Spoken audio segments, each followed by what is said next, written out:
避开。如今我重伤，来吧！不好，老师。 Berjumpa lagi bersama Story Recap di sini, dan kali ini kita akan melanjutkan spoiler BTTH Season 5 episode 54 part kedua. Buat kalian yang belum nonton part satunya bisa cek link di kolom komentar. Oke, tanpa banyak bacot lagi langsung saja kita kupas pembahasannya. Setelah semua tetua sekte Yunlan diserahkan kepada Kaisar Es dan teman-teman Xiaoyan dari Akademi Jianan, kita kini beralih terlebih dahulu ke lokasi pertempuran Yafei, di mana saat ini mereka sedang memperkuat garis pertahanan di bagian halaman depan yang sedang diserbu oleh pasukan sekte Yunlan. Tampak diperlihatkan kali ini hanya tersisa kurang lebih 100 orang pemanah yang bisa bertahan. Mereka semua terlihat kewalahan menghadapi pasukan tersebut.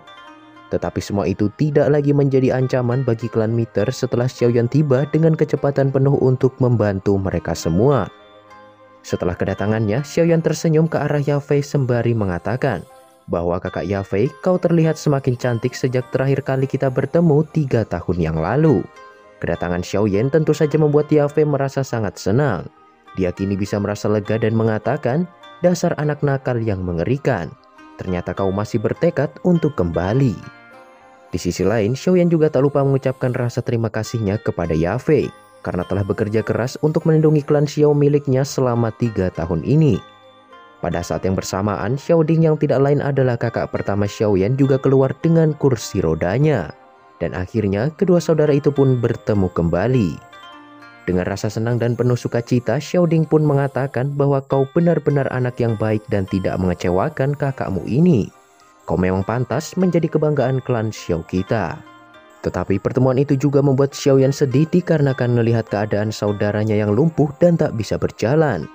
Xiaoding lalu mengatakan kalau sebenarnya tubuhnya baik-baik saja tetapi kakinya telah terkena racun sehingga menjadi lumpuh total sampai saat ini.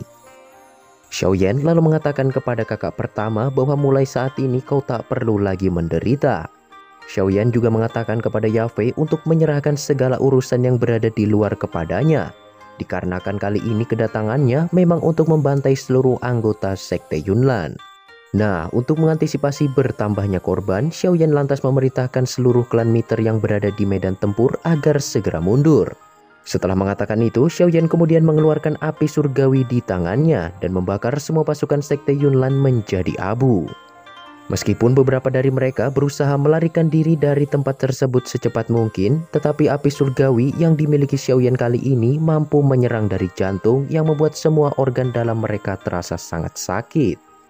Kali ini sekte Yunlan benar-benar mengalami kerugian yang begitu besar. Kejadian itu baru pertama kali dialami oleh murid sekte Yunlan.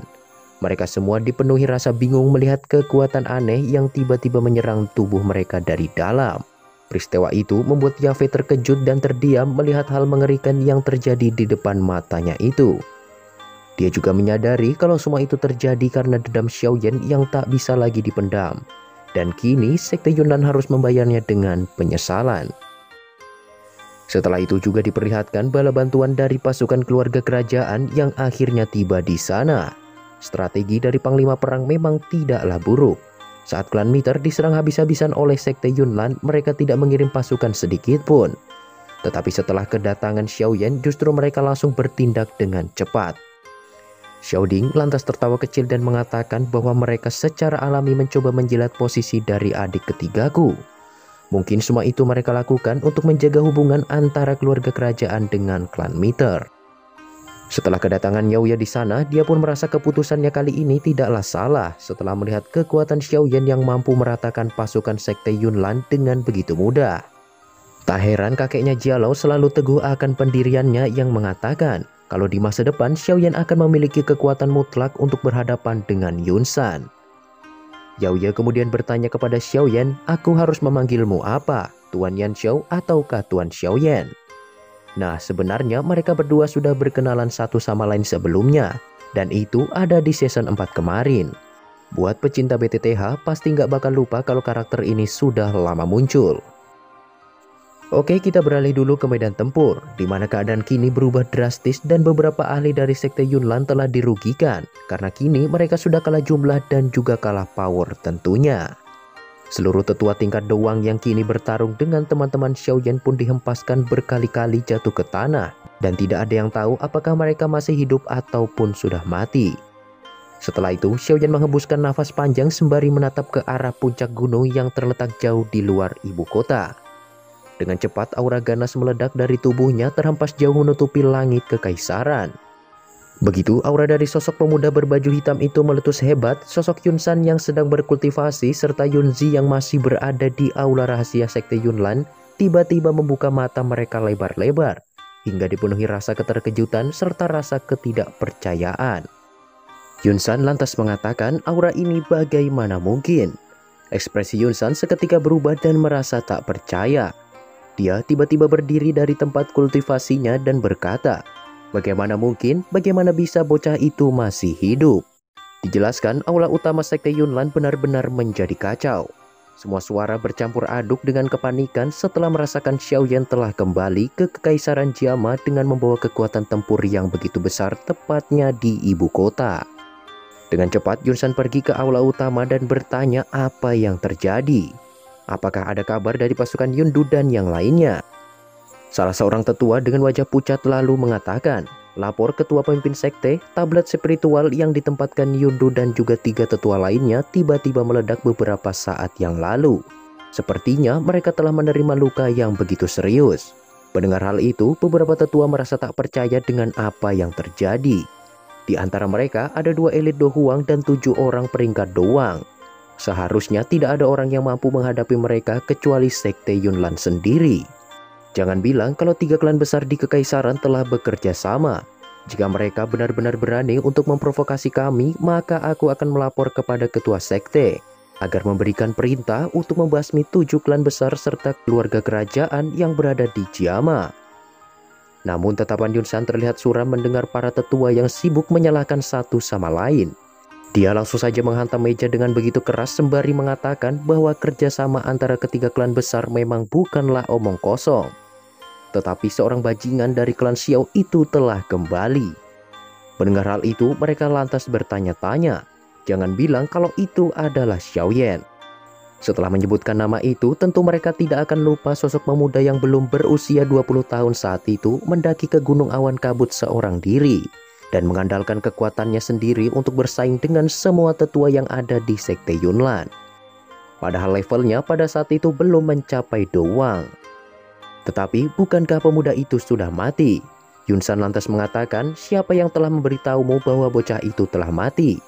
Aku bisa merasakan aura yang datang sebelumnya, memang benar kalau bocah itu telah kembali. Tetapi anehnya salah seorang tetua masih tidak percaya. Meskipun orang itu mampu menghadapi pasukan tetua Yundu dan yang lainnya, adalah hal yang mustahil bagi Xiaoyan untuk mengalahkan mereka. Yunsan lantas mengatakan bahwa mungkin dia belum menembus tingkat Douzong. Namun aura yang kurasakan itu sepertinya dia telah mencapai tingkat Do Huang. Setelah mendengar berita buruk itu, bagaimana mungkin mereka semua tidak panik? Sungguh sebuah kesalahan besar telah membiarkan pemuda itu melarikan diri 3 tahun yang lalu. Dalam waktu yang singkat itu, dia mampu meningkatkan kekuatan dan kembali ke Kaisaran Jiama untuk membalaskan dendam. Salah seorang tetua yang berada di aula kemudian bertanya, pemimpin sekte, apa yang harus kita lakukan saat ini? Haruskah kita mengirim pasukan lagi untuk menyelamatkan tetua Yundu dan yang lainnya? Tetapi di situ Yunsan mengatakan bahwa semua itu tidak perlu dikarenakan tablet spiritual mereka telah hancur. Oleh karena itulah, sang pemimpin Sekte Yunlan memilih untuk menunggu Xiaoyan dengan tenang karena yakin bocah itu pasti akan datang dengan sendirinya ke Sekte Yunlan.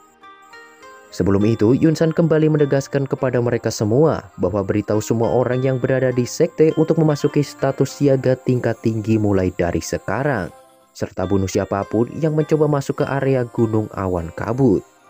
Semua orang yang berada di aula pun tak bisa mengatakan apapun dan hanya bisa merasakan niat membunuh yang begitu kuat dalam pandangan Yunsan. Oleh karena itulah mereka hanya bisa patuh dan langsung bergegas keluar dari aula. Nah, setelah kepergian para tetua itu, Yunsan kemudian mengatakan bahwa bocah itu hanyalah anak bajingan.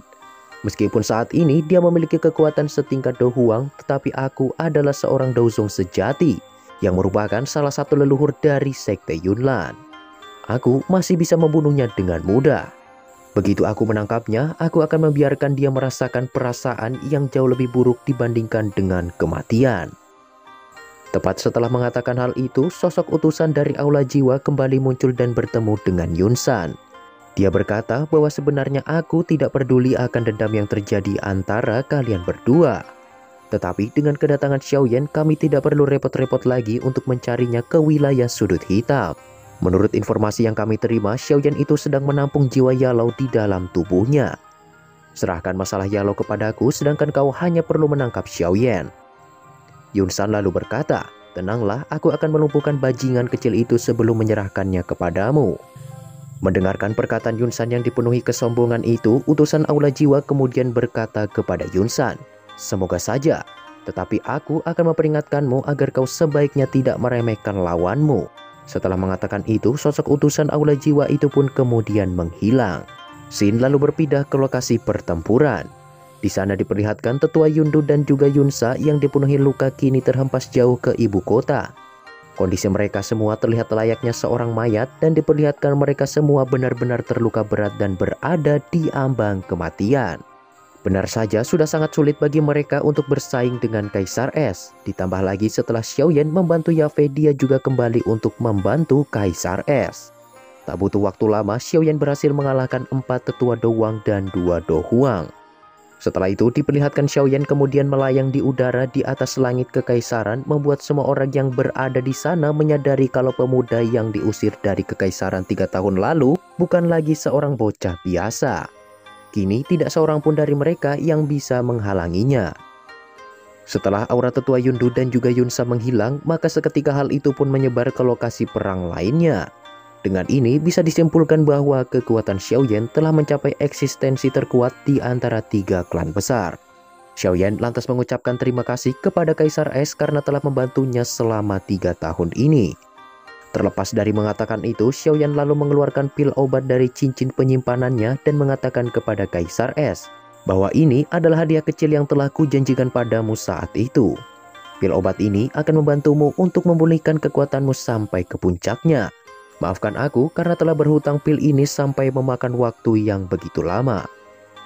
Singkat cerita, setelah berhasil meratakan pasukan yang diutus Sekte Yunlan, maka Xiaoyan beserta teman-temannya pun turun untuk menemui klan Meter. Di situ Xiaoyan, Xiaoli, dan juga Xiaoding pun akhirnya kembali berkumpul setelah sekian lama berpisah. Namun hal paling berkesan bagi Xiaoding adalah melihat kekuatan Xiaoli yang kini telah mencapai tingkat Do Huang. Mendengar pujian itu, Xiaoli hanya tertawa sembari mengatakan bahwa itu semua terjadi berkat bantuan dari Xiaoyan. Bahkan jika aku berlatih sekuat tenaga, tentu bukan hal yang mudah untuk mencapai tingkatan itu. Sambil memberi isyarat kepada Xiaoyan agar tidak mengatakan apapun kepada Xiaoding tentang peningkatan kekuatannya secara paksa, yang menggunakan pil penguras kehidupan. Setelah situasi di sana terlihat aman, Kaisar Es pun mempersilahkan mereka semua untuk masuk terlebih dahulu ke aula klan Meter untuk membicarakan semuanya secara detail. Nah, kira-kira seperti itulah spoiler BTTH episode 54-nya. Buat kalian semua yang belum nonton part 1-nya, jangan lupa cek link di kolom komentar. Oke, thanks buat kalian semua yang sudah menonton video ini, dan sampai jumpa lagi di pembahasan selanjutnya.